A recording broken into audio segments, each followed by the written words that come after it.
Hey, it's Monday, May 20th. What's going on? Last week, did you see the series finale of Young Sheldon? Last year with the tornado, the season finale gave us a shocker. Just a week ago, we had the shocker, although we knew it was coming, of George Sr.'s death.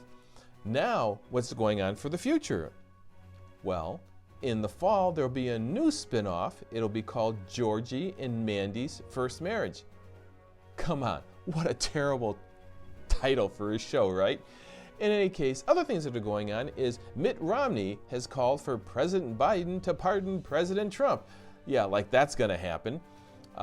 And 21 people are still aboard that cargo ship Dolly that unfortunately a couple months ago ran into the Francis Scott Key Bridge in Baltimore. So we'll have to see how they can get these people off. In any case, let's get to today's topic.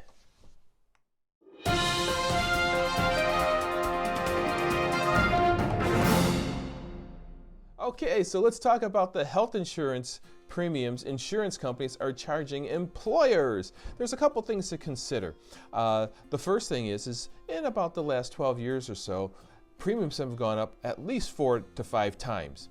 And the other things to consider is that employers now are passing a good part of this cost on to you, the employee.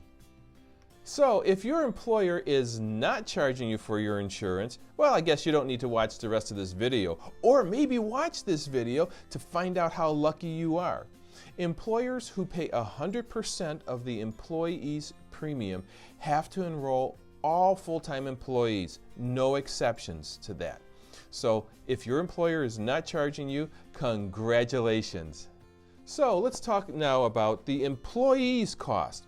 Most employers seem like they're charging anywhere from 1% to as much as 90%. That's a pretty big range there. However, my experience is most employers are charging the employee for just the employee's insurance someplace around 25%. That seems to be about average. Okay, Mark, that's cool, right? But I'm looking at my paycheck stub. That doesn't seem quite right. Oh, you have dependents. Well, they can charge anywhere from 100% of the cost for dependents. And I'll tell you, most employers seem like they're charging someplace around 50% for the cost of the insurance for dependents. Okay, but what classifies as a dependent? A dependent can be a spouse, so you have a tiering. Tiering number 1 is the employee. Tiering number 2 can be employee plus spouse. Then you have another tiering. Tiering number 3, which could be employee plus children. And the last tiering can be employee plus family, which is spouse and children.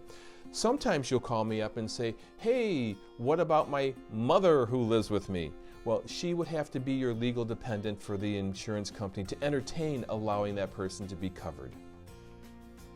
Okay, Mark, that works out pretty good. But how come last year I paid a different premium? Well, guess what? Insurance renews even for your employer on an annual basis, and typically the premiums have been going up since the Affordable Care Act, so your cost is going to go up. And sometimes these costs go up more than what the employer can handle, so they're actually increasing the cost to you, the employee. So yes, insurance does go up every year. It can be done on a calendar year, January to January, or it can be done during a fiscal year at any time during the year, just however your employer has set it up. So for those of you who really want to know what your employer's costs are, I guess you could ask your employer and they might be willing to disclose that to you or not.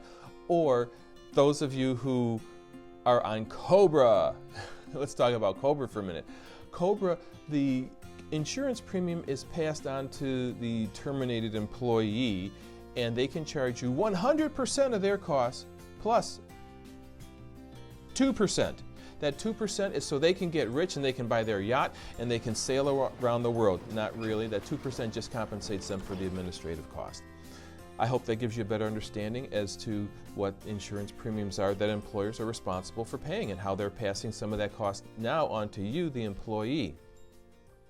Hey Mark, what's going on at the MLD Agency? Well, last week we had a very interesting week, coming off of weeks where we were on vacation and we were doing internal things here. We actually helped out a couple people transition from their group insurance into private insurance. We actually helped a person adjust their Medicare plans. And we've worked with a couple people on their home, auto, and umbrella policies. Woohoo! So it's been a very busy week here at the MLD Agency. Until next week, take care.